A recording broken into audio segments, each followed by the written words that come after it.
Atletas brasileiros com imensa dificuldade e árdua luta no seu dia a dia, ano tras ano, para representar o país nas Olimpíadas, pagarão altíssimos impostos para financiar um governo que não para de se endividar, gastar em benefício próprio e, claro, defender ditaduras. Mas isso nunca foi surpresa. Quer ver em números como a gente desmonta qualquer narrativa? Vamos lá comigo.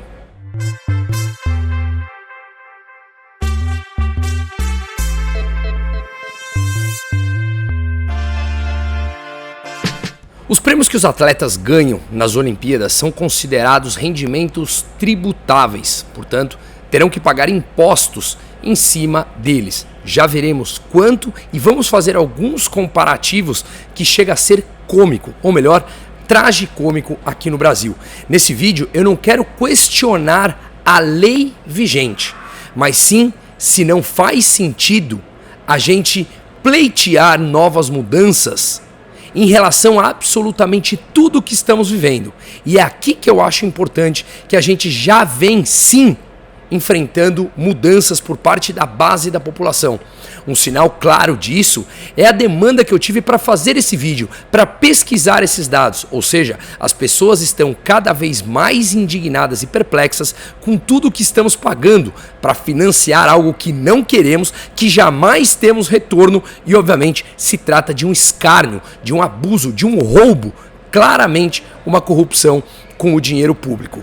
Mas aqui eu quero, antes de mostrar esses dados, falar sobre duas frentes. A frente econômica e a frente moral. Serei extremamente objetivo para irmos direto ao ponto. Vamos lembrar que as outras Olimpíadas também os atletas tiveram que pagar os impostos referentes às premiações. Mas é aqui que eu falo que agora, em 2024, muitas das informações já estão mais claras e no Brasil, particularmente, estamos cansados desse aumento de imposto desenfreado para bancar, financiar um governo corrupto de cima a baixo, que sempre deixou aberta as portas à corrupção, porque sempre fez parte do seu governo e está cada vez mais escrachado, dando um tapa na cara da sociedade, mostrando que ele pouco se importa com aquilo que nós já estamos enxergando. E claro, poucos se importam, menos ainda, com os atletas tão esforçados que estão lá representando a vergonhosa bandeira brasileira hoje em dia.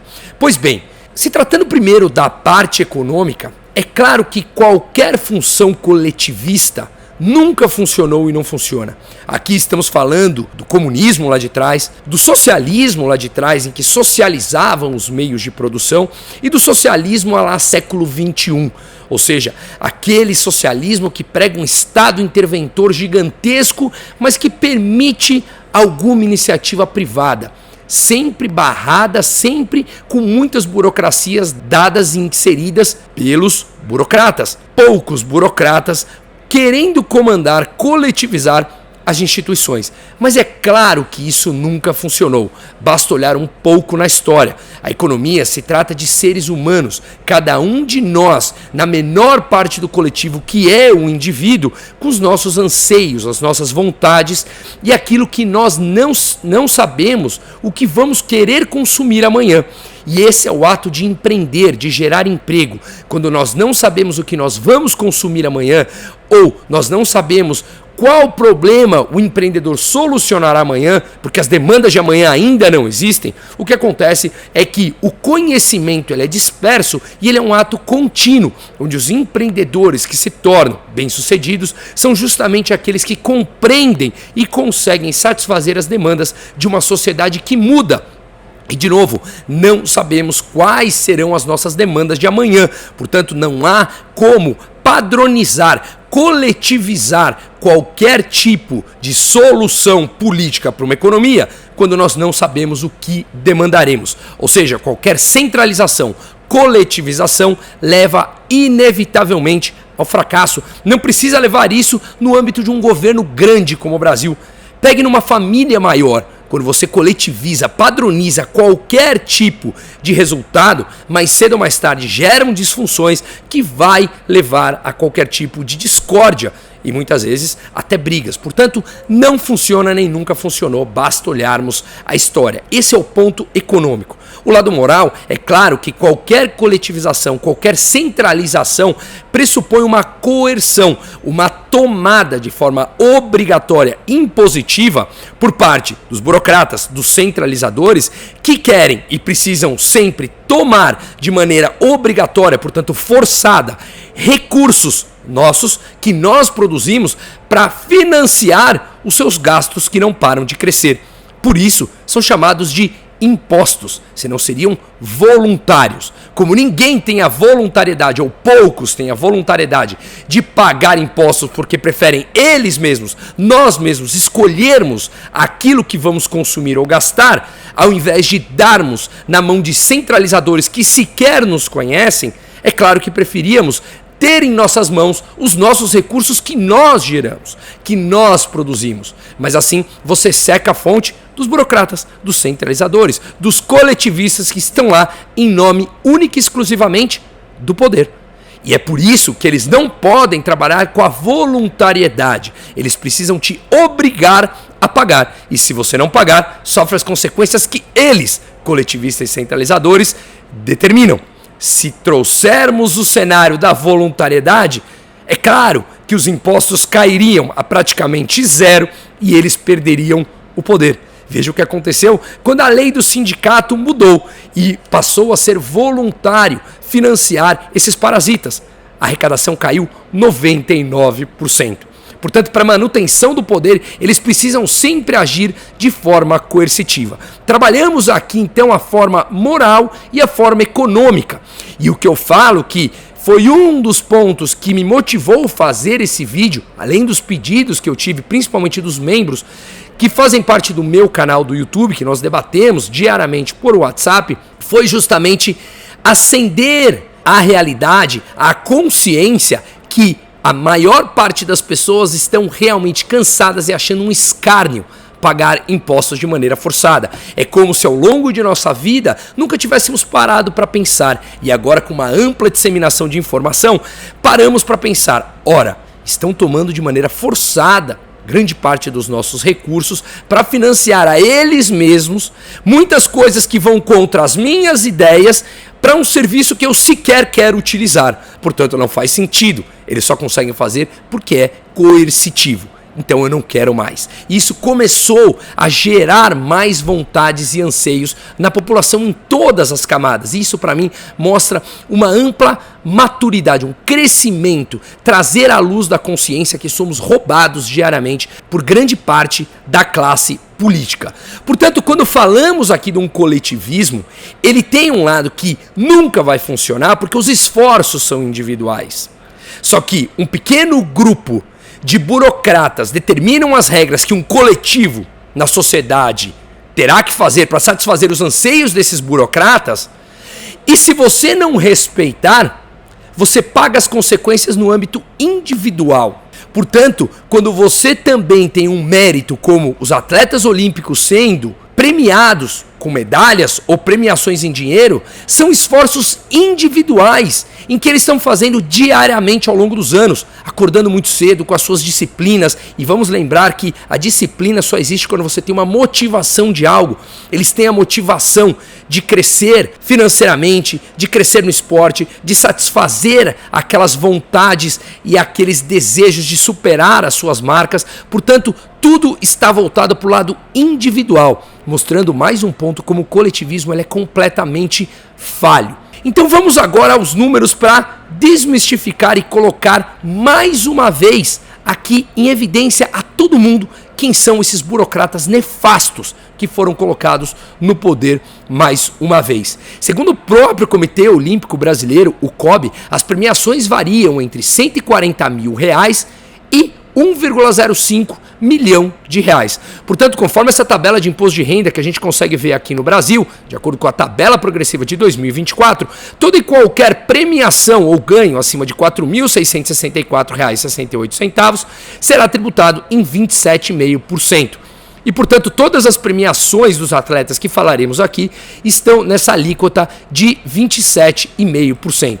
Vale ressaltar que as medalhas não sofrem tributação. As medalhas, de acordo com o artigo 38 da Lei 11.488, de 15 de junho de 2007, as medalhas estão isentas de tributação. Troféus, medalhas, placas, estatuetas, etc. estão isentas, mas as premiações em dinheiro não. Segundo essa matéria que saiu no SBT News, as medalhas individuais de ouro valem 350 mil, individuais de prata 210 mil, de bronze 140 mil, medalhas de ouros por equipes com até 6 atletas 700 mil, de pratas por equipe com 6 atletas 420 mil, de bronze por equipes com 6 atletas 280 mil, medalhas de ouro por equipes com 7 ou mais atletas 1,05 milhão de reais e medalhas de prata com equipe de 7 ou mais atletas 630 mil e de bronze com equipes com 7 ou mais atletas 420 mil.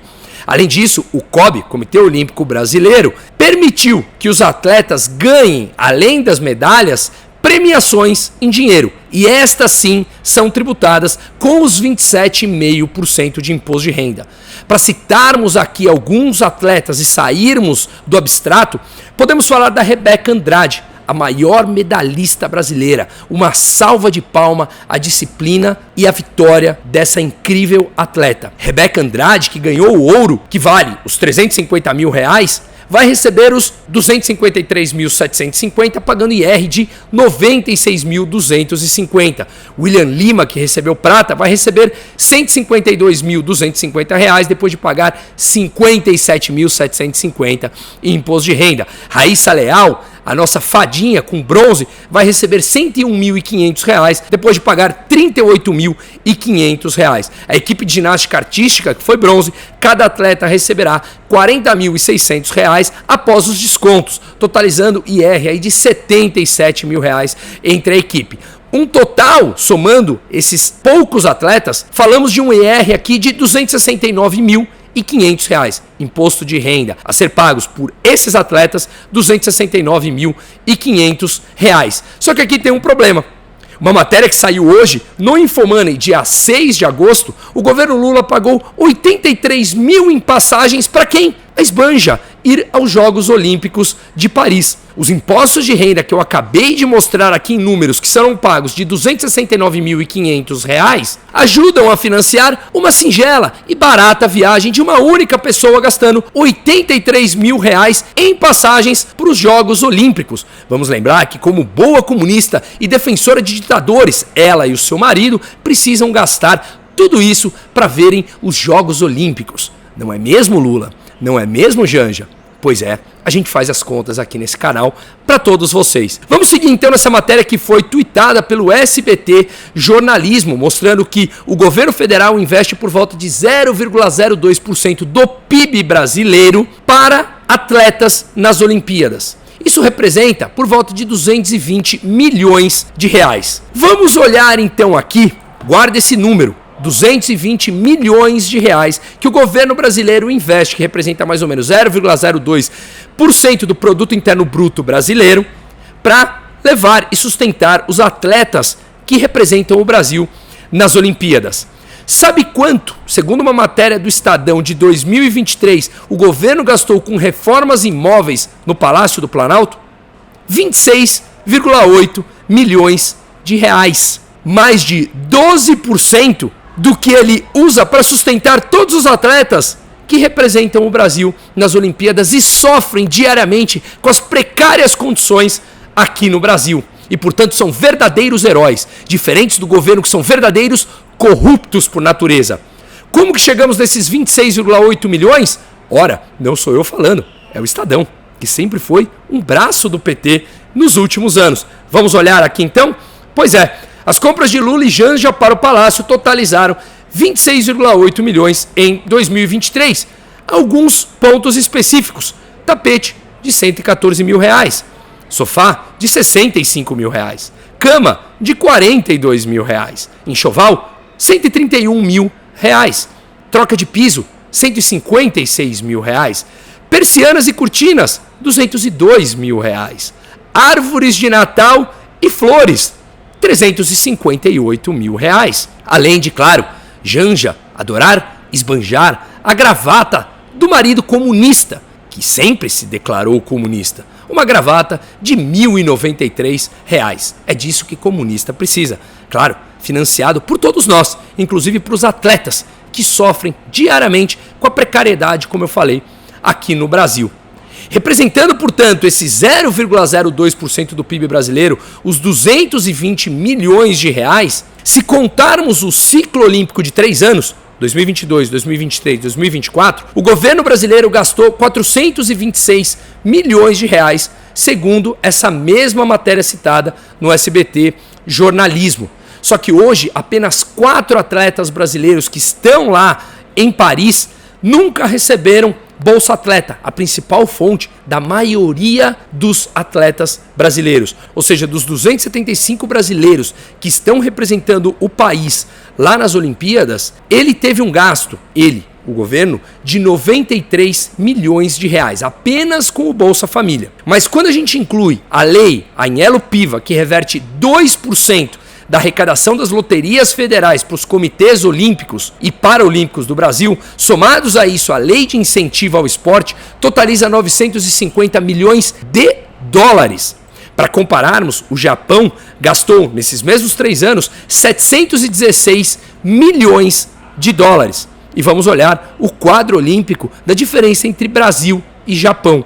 Pois é, o Brasil, então, gasta mais. E é mais um dos fatores que mostra como o Brasil gasta mais e gasta mal. É a verdadeira essência do Estado brasileiro.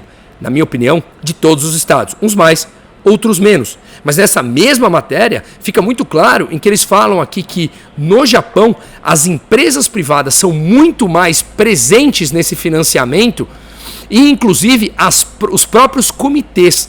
Muito diferente do Brasil, em que o Estado tem que estar presente em tudo, coletivistas e centralizadores, determinando o que é melhor para a vida dos outros. Quando é claro, eles pouco importam, porque eles precisam financiar as suas gravatas, os seus enxovais, os seus tapetes, as suas camas, não é mesmo?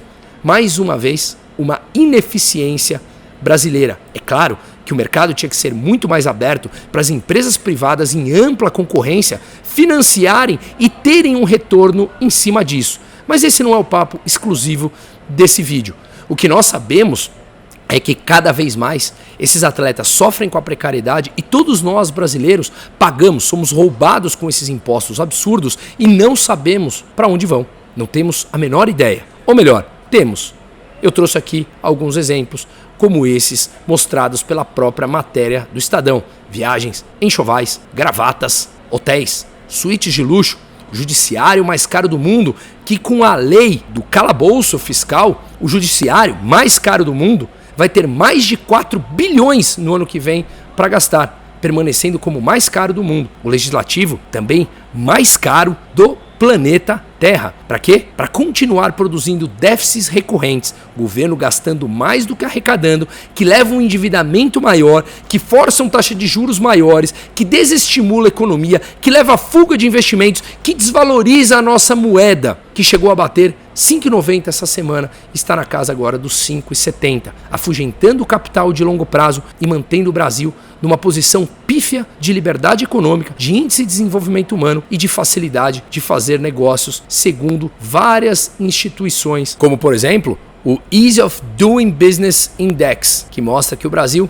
está lá embaixo em liberdade econômica e facilidade de fazer negócios. Em meio a isso, 2 deputados apresentaram projetos para isentar os medalhistas olímpicos de imposto de renda. Os deputados Luiz Lima, do PL do Rio de Janeiro, e Felipe Carreiras, do PSB de Pernambuco, que protocolaram nessa segunda-feira, ontem, um requerimento com 495 assinaturas solicitando urgência na votação do PL 3029, que isenta os medalhistas de impostos. Esse é o Brasil de hoje, que precisa sustentar um governo que sempre foi nefasto, que sempre abertamente defendeu ditadores e que agora está cada vez mais escrachado. Só não percebeu quem não quis. Sinto muito, atletas brasileiros, por vocês representarem ao Brasil. Sinto muito, brasileiros, por nós hoje termos essa vergonha mundial que é o governo brasileiro. Mas claro, parabéns aos atletas brasileiros que têm conseguido, com tanta disciplina, tanto mérito em meio a toda essa precariedade, apresentar resultados tão expressivos. Toda a minha torcida